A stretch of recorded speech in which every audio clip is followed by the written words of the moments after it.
a arte como emancipação do ser. No ateliê de hoje vamos conhecer o traço de Marçal Branco.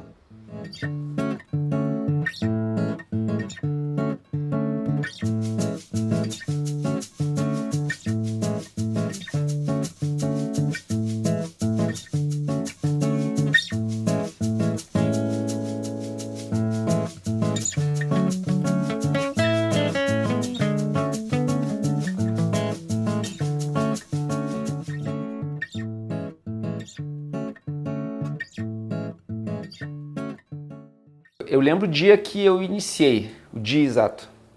Lembro, eu tinha, sei lá, 6 ou 7 anos. Esse dia eu iniciei.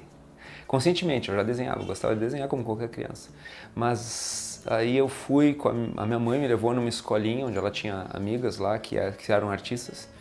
E tinha uma mulher, Marli Meira, uma grande artista, que estava lá ensinando, né? E estava dando aula nessa escolinha. E aí eu era desse tamanho, mais ou menos da altura da mesa, assim. E ela, enquanto conversava com outras pessoas, né, adultos, pingava uma tinta num papel. Naquela época era moda, isso era final dos anos 70, início dos anos 80. Era moda usar uma tinta que era com base de álcool e se espalhava numa folha com superfície plástica. Então quando tu pingava, a tinta se espalhava. E ela fez isso na minha frente. Olha que cachorra, né? Tuf, na altura do meu olho, assim. Foi inesquecível, assim. Foi inesquecível, eu nunca me recuperei disso. Porque eu achei fascinante que aquela coisa parecia estar viva ali. E ela se deu conta na hora, uma artista brilhante, inteligente, se deu conta na hora, assim. E eu me lembro, esse dia eu comecei a me interessar por arte mesmo. Eu nunca parei, eu acho. Mas nunca trabalhei nisso com muita seriedade. Na minha adolescência até o início da juventude, eu fiz muita coisa. Inclusive vivi um pouco de arte. Fazendo exposições, né? Pintura, desenho, fiz bastante exposições, mas eu não tinha a seriedade que precisava, eu acho. Eu misturava um pouco uma vontade de ser reconhecido, uma coisa de adolescente, né? De me afirmar no mundo. Então eu usei nesse momento a arte como uma ferramenta. E isso é imperdoável, né? Para a arte isso é imperdoável. Quer dizer, a arte ela é por si só, ela não é uma ferramenta para alguma coisa. Se tu usa ela para alguma coisa, provavelmente tu perdeu alguma coisa essencial, né, no caminho. Hoje, aos 44, eu sei dizer que eu sou um artista e não tenho medo disso, mas eu tive medo toda a vida. Mas eu sou um artista. E em algum momento, desses 15 anos, né, da minha vida adulta, me fizeram várias conquistas, sou grato a essas experiências, mas na prática, no final, não valia a pena. Tanto o emprego, a casa, o carro, todas essas coisas, porque na prática eu sentia falta de algumas coisas, experiências um pouco mais profundas. E a arte é por excelência, um tipo de experiência que é profunda, porque se ela não for profunda, a gente não está falando de arte. Ali está falando de uma série de coisas que podem ser positivas, mas não é arte. Então foi isso.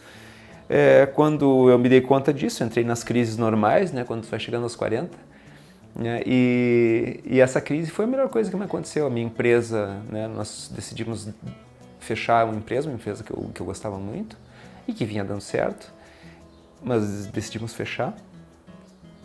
E isso foi ótimo, porque de repente o tempo que eu não tinha passou a ser um pouco viável.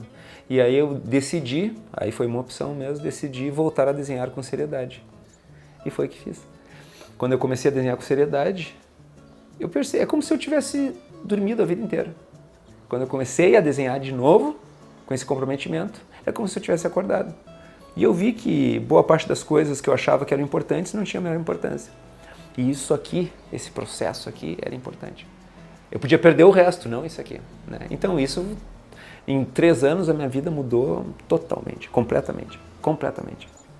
De empresário eu passei para um artista, né? E com muitos ganhos, só ganhos, não, com nenhuma perda, só ganhos. Então foi isso, a trajetória foi essa, foi uma trajetória de não aceitação e de briga interna, né? Porque essa é o pior, né? Então tu é um artista, tu quer fazer uma expressão, tu é um diretor, tu é um isso ou aquilo, e aí tem 1 milhão de pessoas para dizer que não, cara, é legal isso, mas na boa, né? Acorda, né? Quando que acorda, na verdade, eles estão dizendo, dorme, né? É isso. Então é o que o mundo diz pra gente, dorme, né? E a gente tem que lutar para acordar. No meu caso, eu acordo pela arte, outras pessoas acordam por outros movimentos, né? No meu caso, foi a arte. Eu acho que a principal influência, eu sempre dizia, né, Moebius, né, Moebius, principalmente Hugo Pratt, tudo. Mas na prática, sim, sem dúvida, foram tremendamente importantes. Mas foi minha mãe. Eu fiz essa injustiça toda a vida, dizendo que as minhas maiores influências foram essas. Mas na prática foi minha mãe, porque a minha mãe é uma professora era, né, é falecida já, morreu, era uma grande professora de literatura e redação, de língua portuguesa e tudo, e amava a literatura. Amava as artes de maneira geral, música, literatura, tudo, mas a literatura era a expressão dela, assim. E ela me fez conhecer os livros. E isso é libertador, né? Então, na prática, tudo que eu fiz depois e o caminho que eu acabei, né, encontrando depois foi uma consequência dela ter me mostrado o mundo das humanas, sabe? Porque é só isso que vale, né? Os outros mundos, eles não valem a pena, né? Só esse vale. Não estou exagerando, realmente só esse vale. Todos os outros têm que, né, têm que serem ferramentas para emancipar o ser humano. Então, a literatura, a arte, a expressão, de qualquer maneira, é a própria emancipação do ser humano. Né? A nossa capacidade de se emancipar, de se expressar. Né? Se somos filhos de Deus, qual é a característica principal de Deus? Né? Tanto que chamamos Deus o Criador. Né? O que nós fazemos é criar. Então, é isso que nós temos que fazer. Criar, sabe? Não reagir, que é o mundo de hoje. Que é um mundo de reação. Alguém decide alguma coisa e tu muda a tua vida em função daquela coisa. Isso não é criação. Né? Agora, quando tu dá esse passo, tu cria. Então ela foi a maior influência. Neuza Tânia, né? Falecida faz, né, menos de 2 anos aí. Agora, teve artistas, né, claro. Né? Talvez a minha primeira paixão, que eu recorde com paixão, tenha sido Tolkien, Senhor dos Anéis. Pronto. Porque ali tinha uma coisa que era impressionante. Existia uma beleza que vinha junto com a dor. Hoje, uma meninada ler Tolkien é muito lento, né? Naquela época, né? O ritmo hoje é um pouco mais rápido, talvez. Mas ele mostrava um mundo ao mesmo tempo bonito e ao mesmo tempo tremendamente trágico, doloroso, né? Então a dor não estava dissociada, né, da beleza. E isso é o que o poeta faz, né? Ele consegue pegar os dois extremos e dizer, sim, isso é o ser humano, e tudo está junto. Isso a arte sabe traduzir isso, melhor que a filosofia, né? E sem dúvida, melhor que a ciência. Né? Então, isso é o que a arte faz. Então, eu acho que foi Tolkien a primeira grande influência. Eu vi como a arte podia ser dolorosa ao mesmo tempo que bonita. E é o que ela faz, né? Depois, Moebius. Hugo Pratt e Moebius. 2 grandes quadrinistas. Amei muitos pintores, né? Gauguin, Modigliani até hoje talvez seja uma grande influência em pintura. Mas eu acho que Hugo Pratt, pelo ser que ele foi, é morto, né? Um desenhista italiano, que hoje eu estou me mudando para um barco para escrever, né, o meu próximo livro, e muita influência dele, que era um aventureiro, viveu em muitos países, viveu aventuras de verdade, era um aventureiro. É isso que eu digo, a arte é emancipação. Não é essa coisa masturbatória da indústria do entretenimento, que te chapa, né? Quando tu chega em casa, tu tá cansado, tu quer ver um filmezinho que não te morda, que não te doa, que tu só passe tempo. Isso é masturbatório, quer dizer, fica em si mesmo ali. Né? Tu passou o teu tempo, ou seja, foi roubado aquele tempo de ti. Um tempo que tu podia emancipar, um tempo que tu podia ir adiante, fazer e testar, né? É o tempo teu, que não é o tempo do teu trabalho, que tu tem que fazer coisas para viver. Não, esse é o tempo teu, o tempo de descanso. E, no entanto, a indústria do entretenimento nos entrega essa chapação. A gente fica chapado, a gente fica, né, dormindo ali. Mas quando tu pega uma obra de arte, como Moebius, Pratt, né, esses caras fizeram, não é passatempo. Às vezes tu não sabe o que aconteceu, e às vezes tu diz, eu odiei isso aqui, mas aquela coisa fica lá dentro trabalhando. E em algum momento aquilo te ajuda a te dar energia para a real emancipação, que é, eu vi alguma coisa, aquilo introjetou lá dentro e eu tirei aqui de dentro, mastigado, deglutido e com a minha visão, outra coisa, outra. Né? Então, esse para mim é o processo artístico, que pode ser feito em história em quadrinho, em pintura, em música, em o que for. Né? Eu acho que isso é o que o artista faz. Né? Então, isso é emancipatório. Bom, eu fiz esse primeiro livro, me tomou 3 anos, foram 3.000 horas de trabalho. E 3.000 horas que eu não tinha de onde tirar. Então, eu decidi que eu ia ter 3.000 horas, né? Então, para isso, eu paguei um preço. Né? Eu acho que essa é a primeira coisa com a arte. Há um preço. Há um preço que você paga. Você tem que abrir mão de coisas. Né? E no princípio, as coisas de que tu abre mão parecem ser muito importantes. Mas isso vai se quebrando. Quando as horas vão passando de trabalho, tu vai vendo, gente, isso aqui nunca valeu nada. É ouro de tolo. Então é engraçado quando as pessoas dizem assim, não, tu teve esse ato de empreendedorismo. E eu acho que houve isso. Só que eu diria que essa não é a palavra. Eu fiz o oposto do empreendedorismo. Eu fiz o desempreendedorismo. Por quê? Neste projeto, desse primeiro livro, eu fiz assim, ó, basicamente não compartilho disso que está proposto. Não compartilho desse mercado que horrível, medonho para o artista. Historicamente medonho para o artista. Não compartilho nada disso. Não quero trabalhar para um público. Não quero. Não acho que o artista trabalhe para um público. Não condeno quem trabalha para um público. Não acho que as pessoas estejam fazendo arte nesse momento. Porque não pode haver negociação com a arte. Não pode ter estratégia, tática, para conseguir obter lugares. Isso não é da arte, não é próprio da arte. Se tu coloca isso, tu vai conseguir resultados. Mas também tu não vai conseguir a tua expressão mais profunda. Porque tu está comprometido com outras coisas. Tu está baixando o teu nível de energia. Na prática é isso. Eu não sou contra quem faz isso. Pelo contrário, que bom que as pessoas consigam viver das coisas que decidem fazer. Então a estratégia é boa. Mas quando eu resolvi fazer, eu disse assim, não me comprometerei com nada a não ser a coisa que eu estou fazendo. Ou seja, é o antipúblico, é o anti-empreendedorismo. E todas as decisões, uma a uma, durante 3 anos, foram nesse sentido. E aí, no final, eu tenho um produto. E o que é surpreendente nisso?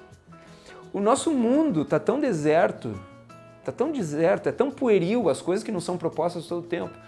São tão sem valor que quando alguma coisa que intenciona um valor aparece, as pessoas ficam espantadas.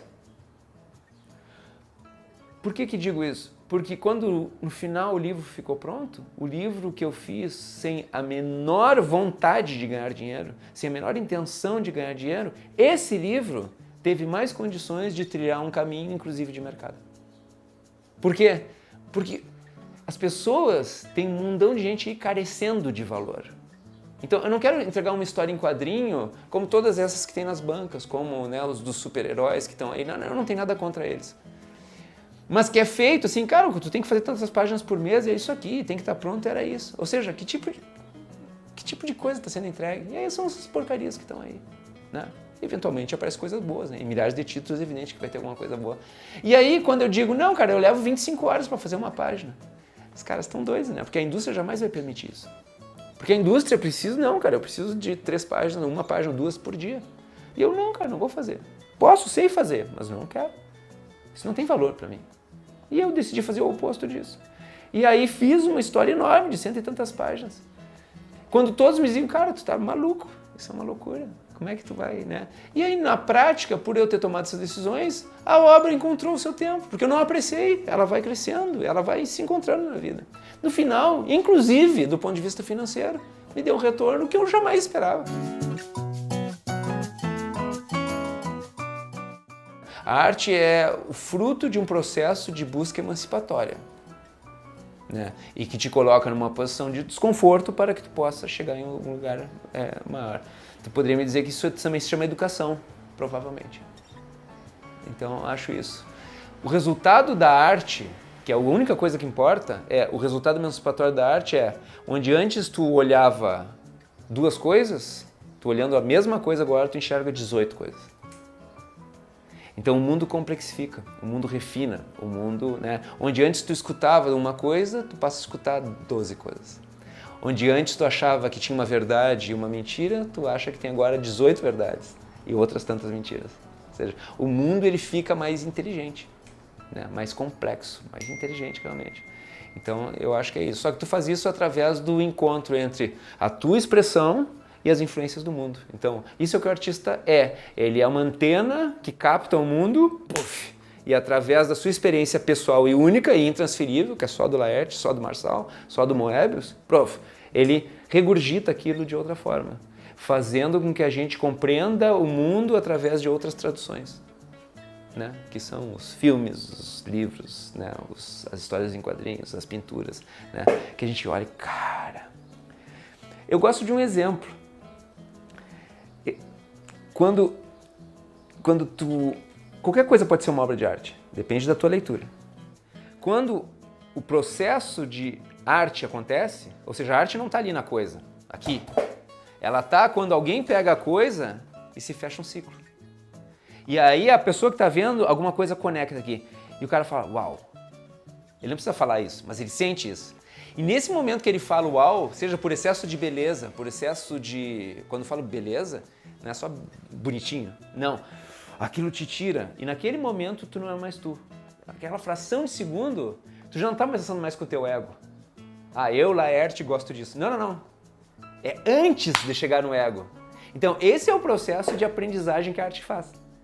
Ele nos mostra de uma maneira intuitiva que, cara, antes de mim, Marçal, existe outra coisa que é mais importante que eu. A arte fala para essa coisa anterior. Sabe? Eu acho que é isso. Eu não sei se... Eu acho que é uma explicação que não é uma explicação, mas é que é difícil, né? A gente cercar o que é arte. Né? Não consigo, sinteticamente, assim. Sei falar sobre ela, navegar, mas... assim, emitir um julgamento do que ela é ou não é, acho complicado, né?